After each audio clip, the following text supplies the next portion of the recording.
وَلَغَلُّلَ بِكَمَالِهِ كَشَفَ الدُّجَى بِجَمَالِهِ حَسُنَ جَمِيعُ خِصَالِهِ صلوا علیہ وآلہ صلی اللہ تعالی علیہ وسلم۔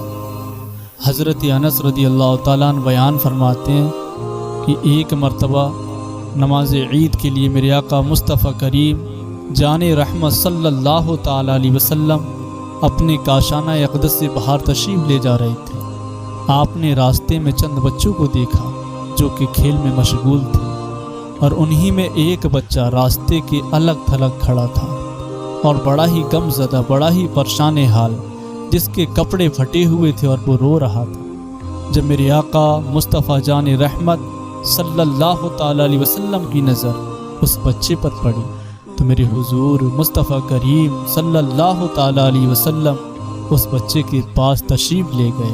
اور اس کے سر پر دست رحمت رکھا، اور آپ نے ارشاد فرمایا، اے بچے تم کیوں رو رہے ہو؟ آخر تم کیوں غم زدہ ہو؟ تمہیں کس چیز نے رلایا ہے؟ تو وہ بچہ میرے آقا مصطفیٰ کریم جان رحمت صلی اللہ تعالی علیہ وسلم کو پہچانتا نہ تھا، اور وہ کہنے لگ گیا کہ میں ایک یتیم بچہ ہوں، میرے والد محمد رسول اللہ صلی اللہ تعالی علیہ وسلم کے ساتھ ایک جنگ میں تشریف لے گئے اور وہ شہید ہو گئے، اور میری والدہ نے دوسری شادی کر لی ہے۔ اب میرا اس دنیا میں کوئی معین و مددگار نہیں ہے۔ اگر میرے والد آج زندہ ہوتے تو مجھے نہلاتے اور نئے کپڑے پہناتے، اور میری انگلی پکڑ کر وہ اپنے ساتھ مجھے نماز عید کے لیے عیدگاہ میں لے جاتے۔ جب میں ان بچوں کو دیکھتا ہوں کہ جن کے والد زندہ ہیں اور وہ نئے نئے کپڑے پہنے ہوئے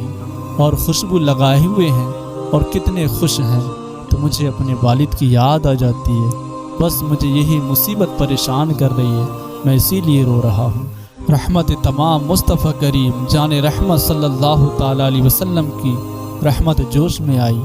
میرے آقا سید کونین صلی اللہ تعالی علیہ وسلم نے اس بچے کو گود میں اٹھایا اور اپنے گھر لے کر کے اس کو آ گئے، اور میرے حضور مصطفیٰ کریم صلی اللہ تعالی علیہ وسلم نے خود اپنے دست مبارک سے اس بچے کو نہلایا اور اس کو نئے کپڑے پہنائے اور اس کو خوشبو لگائی اور کھلایا اور پلایا، اور اس کو اپنے کاندھے پر اٹھا کر کے عیدگاہ کی طرف روانہ ہو گئے۔ اور اس بچے سے میرے آقا فرمانے لگ گئے کہ تم اب خوش ہو یا نہیں، اور تم اس بات کو پسند کرتے ہو کہ میں تمہارا باپ ہو جاؤں، اور حضرت عائشہ صدیقہ رضی اللہ تعالیٰ عنہ تمہاری والدہ ہو جائیں، اور حضرت علی رضی اللہ تعالیٰ عنہ تمہارے چچا ہو جائیں، اور حضرت امام حسن حضرت امام حسین رضی اللہ تعالیٰ عنہ تمہارے بھائی ہو جائیں، اور حضرت خاتون جنت فاطمہ الزہرا رضی اللہ تعالیٰ عنہ مجمعین تمہاری بہن ہو جائیں۔ پھر وہ بچہ سمجھ گیا کہ اتنی رحمت کی بارش کرنے والا،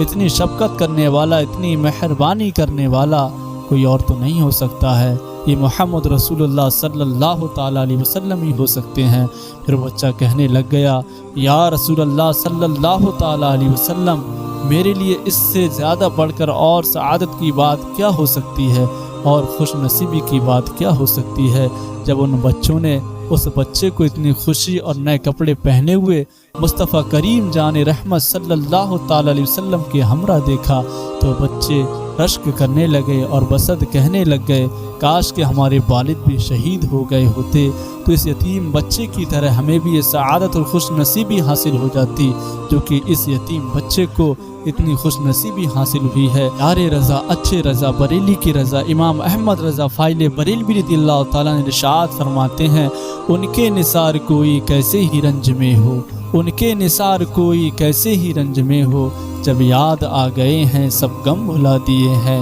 جب یاد آ گئے ہیں سب غم بھلا دیے ہیں، اور میرے کریم سے گر قطرہ کسی نے مانگا، میرے کریم سے گر قطرہ کسی نے مانگا، دریے بہا دیے ہیں دربے بہا دیے ہیں، دریے بہا دیے ہیں دربے بہا دیے ہیں۔ اے میرے آقا کے پیارے دیوانوں، محمد رسول اللہ صلی اللہ تعالی علیہ وسلم کے چاہنے والوں، آپ کتنی خوشیاں مناتے ہیں، عید کے دن منانی چاہیے۔ اگر اللہ تبارک و تعالیٰ نے آپ کو وسعت دی ہے، اگر اللہ تبارک و تعالیٰ نے آپ کو اس لائق کیا ہے تو آپ ان بچوں کا بھی خیال رکھا کریں جن کے سروں پر ان کے باپ کا سایہ نہیں ہے۔ اپنے پڑوسیوں کا خیال رکھا کریں کہ ہمارے پڑوس میں جو بچے ہیں جن کے سروں پر جن کے باپ کا سایہ نہیں ہے، جو غربا و مساکین ہیں، ان لوگوں نے نئے کپڑے بنائے ہیں نہیں بنائے ہیں، تو یتیم بچوں کا ساتھ دینا، ان کے لیے عید کے دن ان کے اخراجات مہیا کرنا میرے آقا مصطفیٰ کریم جان رحمت صلی اللہ تعالیٰ علیہ وسلم کی سنت ہے۔